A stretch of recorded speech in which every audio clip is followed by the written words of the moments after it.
Going today to get to know the safari owners. I'm Don. I think by now the folks that are involved in the living herd know a little bit about me. You know that I have been to South Africa, that I have been on a safari hunt. I only hunt things that you can eat, which is considered sustainable use. And you know that I have a passion for not hunting things that are for sport or trophy. And when I was in South Africa, I was at a safari called Komodo Safaris. And on the screen, you're seeing the owners of Komodo Safaris, who are now good friends of mine too, Louis and Annalie. I Thank don't you, want to go Don. over, Mhm. yes, Mhm. yeah, I don't want to go Thanks over for my having whole, us today. Sorry.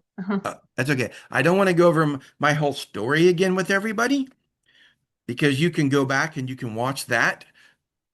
But what I do want to mention is that I left South Africa, and within a few months, I had an idea that I felt was given from God, and that idea was, what if we don't hunt the animals anymore? What if we save them? What if we could conserve them? And I had that conversation with Louis, who's here, when he came to America for a marketing trip. And by the way, that marketing trip was to bring more hunters, which is what he does every year because that's his business. They have a hunting safari. And he had asked me for ideas about how to bring more hunters over. So I gave him some thoughts, but then I mentioned about, well, what if we don't have hunters, or what if we actually had tourists that came over and just saw the animals being protected and conserved? And he was as graceful as can be to listen. And then he went back to South Africa. And about 8 months later, he came back and he said, Don, he said, Hannelie and I have been praying, and we actually think idea is from God too. So I'll stop there because Louis and Hannelie are here. I'd love to hear a little bit about you guys. Thank you, Dom. I'm Louis Lewis, the owner of the safari business, the hunting safari business. I grew up uh, on the banks of the Limpopo River, next to Botswana. Grew up in the bush, so I really the bush is my life. I spent many hours in the bush when I was a young boy. Uh, my grandfather, he introduced me to the business industry. He was a very dedicated hunter. Um, I did this now since 2004, um, but I'm very privileged to have this opportunity on my age now uh, to convert uh, hunting business into a conservation. So I'm very thankful for the opportunity, uh, the idea from God. I'm totally 100% convinced that this is the way to go. Okay, thanks for having me as well. I'm Hannelie, Louis' wife, and for us, it's really a privilege to know that there's actually you can actually turn around a whole business into something different, which was very nice for us when Don said that God gave him this idea. And I was just always thinking about the kids. When we talked about this, I was thinking about how the kids and us love animals and how many animals we have and how many animals we look after.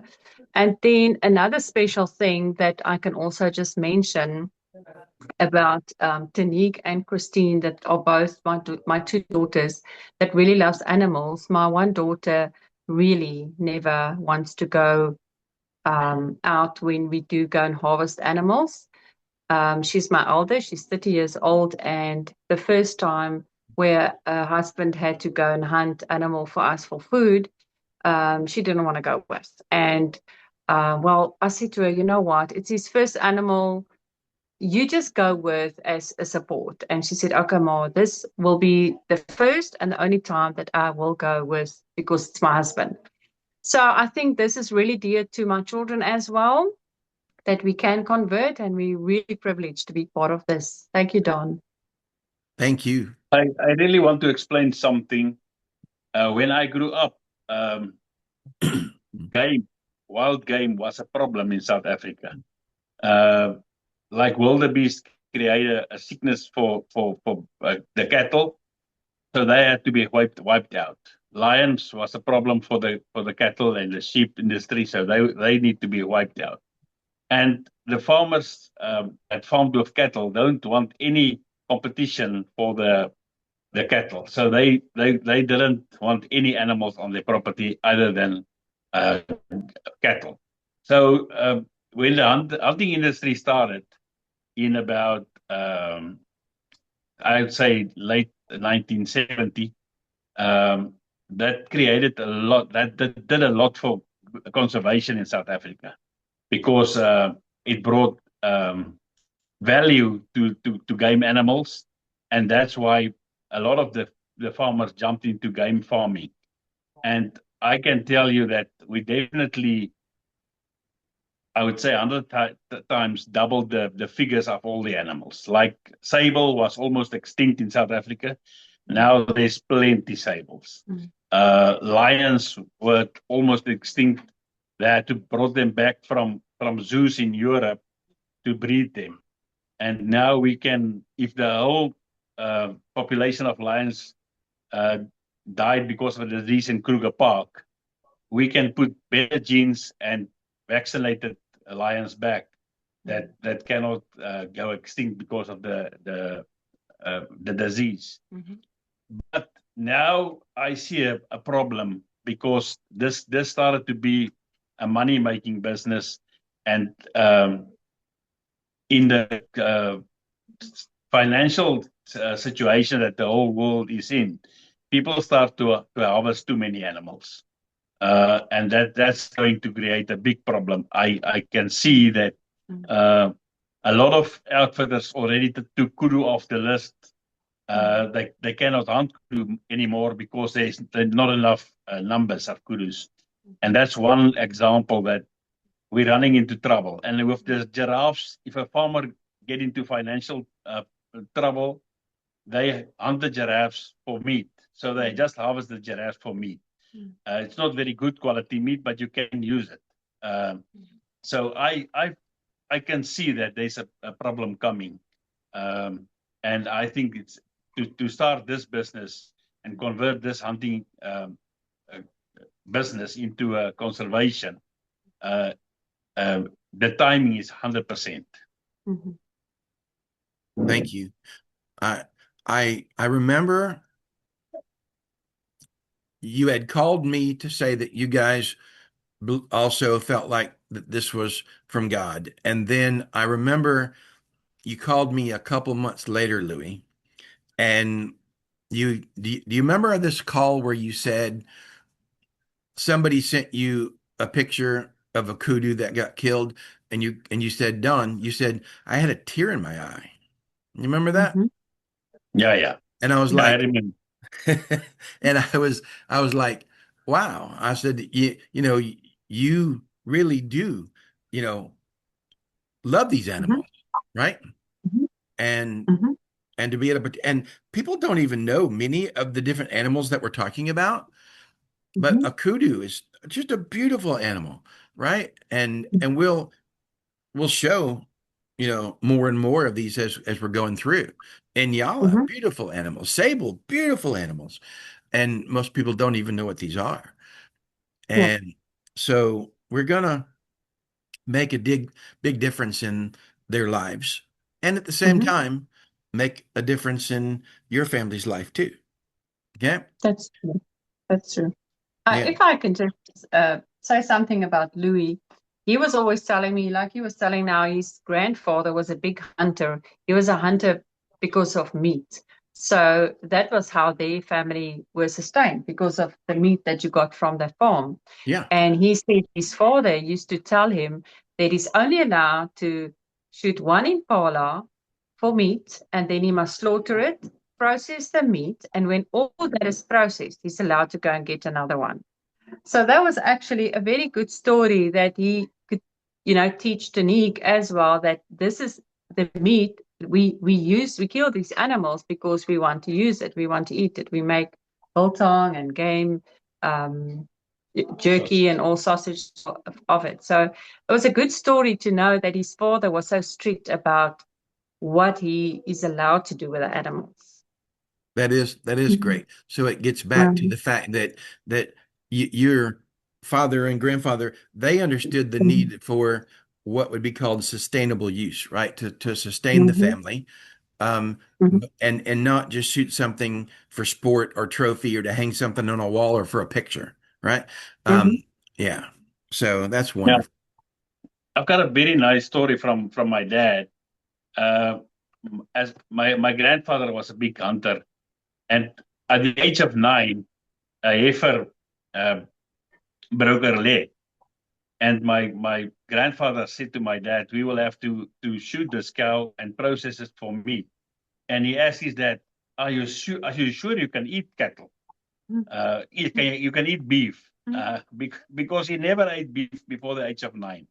Okay. Oh, wow. Yeah.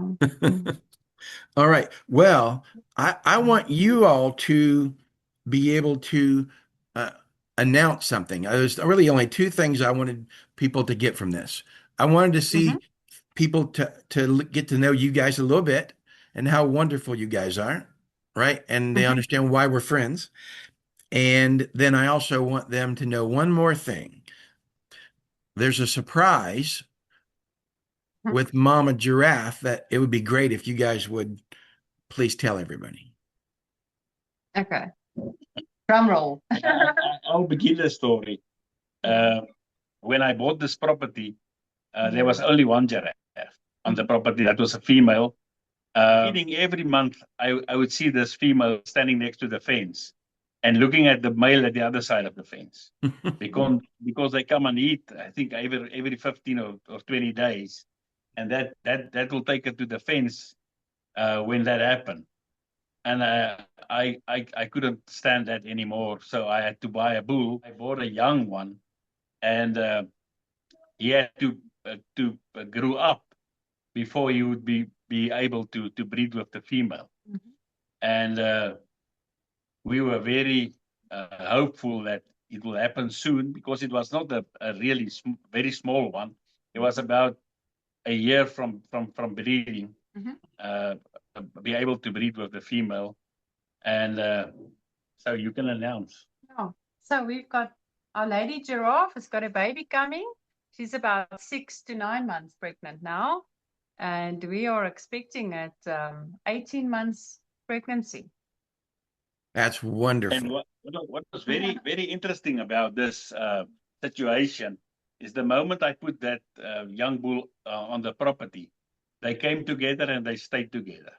I couldn't believe it that they would immediately. She ran with the eland all the time before we put the bull, and when the bull arrived on the farm, they became like battery and torch. You couldn't separate them from each other. Very good news. That's wonderful. So mama's pregnant somewhere in the 6 to 9 month range. I know that you had the vet check to make sure, and that was confirmed. And then somewhere in another maybe 9 months max or something like that, there'll be a baby. Yeah. Yeah, we cannot wait. We're hoping for March next year, but we'll see. And Okay. it's very interesting. It's very interesting. Since we started with this project, I try to see the giraffes every time when I'm on the property, and see they're all doing good and everything is fine. I put supplements for them at the water hole, and it's unbelievable the stuff that you discover when you spend a lot of time with them. It's very interesting, and it's almost a must. But I never concentrated on that. And since I have to do that, it's unbelievable how they act and how funny they are and what they do and how they eat the leaves and stuff like that. And now they look at us. They are so curious. They are really curious animals, and we catch them sometimes when we stop and they see us, and there's leaves in their way where they will go like this or underneath, and they'll stare at us like, what is these creatures? Very, very Well, funny. that's awesome. Well, thank you so much. And for those of you that are watching, listening, Mm. please follow, share, like. Mm. We appreciate all the engagement that you provide. There's a lot more coming as it relates to conservation, because you heard us say, what if we saved them rather than hunted them? And so we'll be getting into more details soon. And I hope everybody has a blessed day. Thank you. Thank you.